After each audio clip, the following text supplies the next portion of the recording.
আসসালামু আলাইকুম। শুরু করছি আমি তো ভালোবাসি তোকে সিজন 4। ও সে আমার অহনা, লেচিকা, আনিকা, আফরিন পর্ব 2। পুতুল নিচে এসে খাওয়া দাওয়া করে। ঘরে যাওয়ার কিছুক্ষণ পরেই হিমেল দুপুরের খাবার খেয়ে গেছে। দীর্ঘ কয়েক বছর পর নাতি বাড়ি ফেরার আনন্দে খান বাড়িতে একটা মিলন মেলার আয়োজন করা হয়েছে। সেখানে আমন্ত্রণ করা হয়েছে সকল বন্ধু বান্ধব। দীর্ঘদিন যাবৎ ঠিকমতো কারো সাথে কারো কথা হয় না, দেখা হয় না। কাজের চাপে কেউ কারো সাথে বসে একটু আড্ডা দেওয়ার মতো সময় পায় না। সকলের সাথে দেখা করার জন্যই এই মেলার আয়োজন।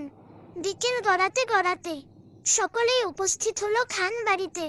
মেহেদি জুই, মৃদুল, শোভা, অলোক লামিয়া, নির্জন সাফা, নাজমুল রিধি, নীল আশিক, সবুজ, ইনায়া, জান্নাত আসিফ, মিম আরিফ, মাইশা এবং ওর হাজবেন্ড মেঘের ফ্রেন্ডদেরকে ইনভাইট করা হয়েছিল, কিন্তু তারা কেউ বাংলাদেশে নেই। নিজেদের ছেলে মেয়েদের সাথে বিদেশে সেটেল হয়ে গেছে।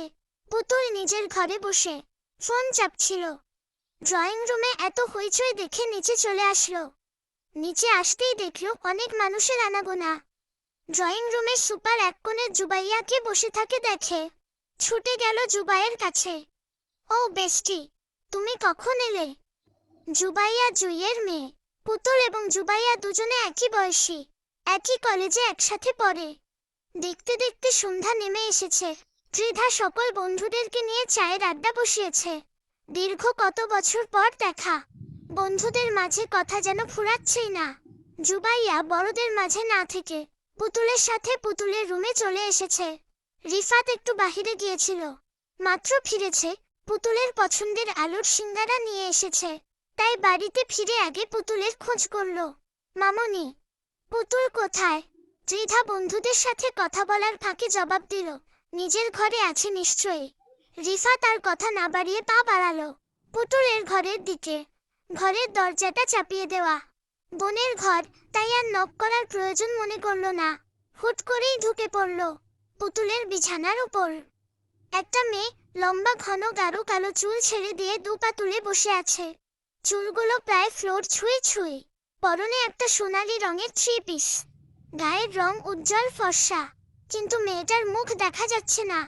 রিফাত পুতুল মনে করে। মেয়েটার মাথায় একটা আলতো করে থাপ্পড় মেরে সিঙ্গারার প্যাকেটটা বিছানায় ছুঁড়ে ফেলে দিল।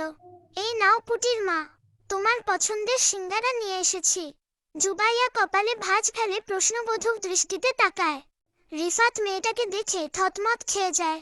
সে তো পুতুল ভেবেছিল, কিন্তু এই মেয়েকে। এই যে মিস্টার, এখানে আশেপাশে কোথাও পুটির মা নেই। আপনার পুটির মাকে গ্রামের খালি বিলে খুঁজুন। আপনি কে? আর আমার বোনের ঘরে কি করছে? এটা আমার ননদিনীর ঘর। এখানে আমি থাকবো না তো কে থাকবে? নন্দিনী, তুমি আবার কোথাকার কোন ভাইকে বিয়ে করলে? আপনার মতো একটা ভাইকে। পুতুল কথাটা মুখ ফসকে বলে ফেলেছে। কথাটা বলে দুহাতে মুখ চেপে ধরল। তখনই ওয়াশরুম থেকে পুতুল বের হয়ে আসলো। কি হচ্ছে এখানে? রিফাতকে জুবাইয়ার দিকে ডাব ডাব করে তাকিয়ে থাকতে দেখে পুতুল গলা খিকারি দিয়ে বলল, ভুল করেও আমার বান্ধবীর দিকে নজর দিও না। পুতুলের কথায় হুঁশ ফিরল রিফাতের। আমার বইই গেছে। কথাটা বলে দ্রুত পরে পুতুলের রুম ত্যাগ করলো রিফাত। অতঃপর পুতুল বিছানায় বসতে বসতে জুবাইয়ের উদ্দেশ্যে বলল, আমার এই ভাইটাকে তোর কেমন লাগে? ভাবতেছি আমার এই ভাইয়ের সাথে তোর নিকা দিয়ে আমার ভাবি বানাবো। আমার নিজের তো কোনো ভয় নেই, তাই আর কি ফুফাতো ভাইয়ের সাথে বিয়ে দিতে চাচ্ছি। পুতুলের এমন কথায় জুবাইয়া ভীষণ রেগে যায়। আমার বয়ে গেছে তোর ভাবি হতে, তাও আবার ফুফাতো ভাইয়ের বউ। তোর ভাই থাকলে বলতিস ছোট হোক বা বড় হোক, আমি তোর ভাবি হতাম। আদিবা আজ ভার্সিটি থেকে ফিরে ঘরের দরজা লাগিয়ে বসে আছে। তার মনটা আজকে ভীষণ খারাপ। শুধু আজকে না, গত এক সপ্তাহ ধরেই তার মনটা ভীষণ খারাপ। বাড়িতে আদিবার বিয়ের কথাবার্তা চলছে। মেয়েটা এই বছরেই লেখাপড়া কমপ্লিট করে ফেলবে, তারপর কোনো একটা চাকরি করবে। কিন্তু তার আগেই আদি চাচ্ছে মেয়ের বিয়ে দিতে। এক সপ্তাহ আগে একটা সম্বন্ধ এসেছিল, তাকে দেখেও গেছে। তাদের ভীষণ পছন্দ হয়েছে আদিবাকে, কিন্তু আদিবা তো অন্য কাউকে পছন্দ। মুখ ফুটে কাউকে বলতেও পারছে না। মাইসার ছেলে মবিনের সাথে নিজের মনের অজান্তেই ভালোবাসার সম্পর্কে জড়িয়ে পড়েছে। আজ 7টা বছর হয়ে গেল।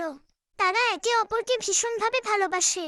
আদিবাকে ঘরে তোলার মতো যোগ্যতা মনোবিনের আছে, কিন্তু কথা হচ্ছে ছেলেটা দেশের বাইরে। 1 সপ্তাহ আগে আদিবা জানিয়েছে বাড়ি থেকে বিয়ে দেওয়ার কথাবার্তা চলছে। মুবিন জানিয়েছে 15 দিনের ভিতরেই দেশে ফিরবে, কিন্তু এই 15 দিনের মধ্যেই যদি কিছু হয়ে যায়, এটা নিয়েই আদিবা বেশ আতঙ্কে আছে। বাবা মায়ের মুখের উপর দিয়ে কথা বলার মেয়ে সে নয়। নিজের মনে সাহস জুগিয়ে কখনো বলতেও পারবে না যে সে অন্য কাউকে ভালোবাসে। তাই এখন নিরালায় একা একা ঘরের ভিতরে ফুপিয়ে ফুপিয়ে কাঁদা ছাড়া কোনো উপায় খুঁজে পাচ্ছি না। মুবিন বারবার তাকে কল দিয়ে সান্ত্বনা দিচ্ছে যত তাড়াতাড়ি সম্ভব দেশে ফিরে আদিবাকে বিয়ে করবে। রাত প্রায় 11টা, 9টার দিকে। রাতের খাওয়া দাওয়া শেষ করে সকলেই নিজেদের বাড়ি ফিরেছে। সারাদিনের ক্লান্তি ভুলতে ত্রিধাও বিছানায় গায়ে দিয়ে দিয়েছে। একটা ভয়ঙ্কর স্বপ্ন দেখে। পুতুলের ঘুম ভেঙে যায়। ভীষণ পানি পিপাসা পাচ্ছে, কিন্তু সে আজকে ঘরে আসার সময় পানি নিয়ে আসেনি। তাই পানির জগটা হাতে নিয়ে পা বাড়ালো ড্রয়িং রুমের দিকে। উদ্দেশ্য 1 জগ পানি নিয়ে আসবে। পুতুল ড্রয়িং রুমে এসে ধীর পায়ে কিচেন এদিকে যাচ্ছে। তার এখন একটু ঠান্ডা পানি খাওয়া প্রয়োজন। তাই ভাবল ফ্রিজ থেকে 1 বোতল ঠান্ডা পানি বের করে ঘরে নিয়ে যাবে। কিন্তু ড্রয়িং রুমে কিছু একটা আবছা ছায়া দেখে। ভয়ে গলা শুকিয়ে আসলো। কিছুক্ষণ আগে স্বপ্নে ভূতের স্বপ্ন দেখে ভীষণ ভয় পেয়েছে মেয়েটা, আর এখন রান্নাঘরে এসে একটা ছায়া মূর্তি দেখে ভয় পাওয়ার কথা। পুতুল কাবা কণ্ঠে প্রশ্ন করল, কে ওখানে? তখনই কিচেনের লাইটটা জ্বলে উঠল। হিমেল বাড়ি ফিরেছে। পুতুল হাওয়া হয়ে হিমেলের দিকে তাকিয়ে আছে। ছেলেটার শরীরে রক্তের ছিটে ফোঁটা লেগে আছে। পুতুল আতঙ্ক ভরা কাপা কণ্ঠে প্রশ্ন করল, আপনার শরীরে রক্ত কিসের? হিমেল ভাবলে শিলভাবে জবাব দিল, একটা পোল্ট্রি মুরগির জবাই দিয়ে এসেছি। কিন্তু মুরগি জবাই দিলে তো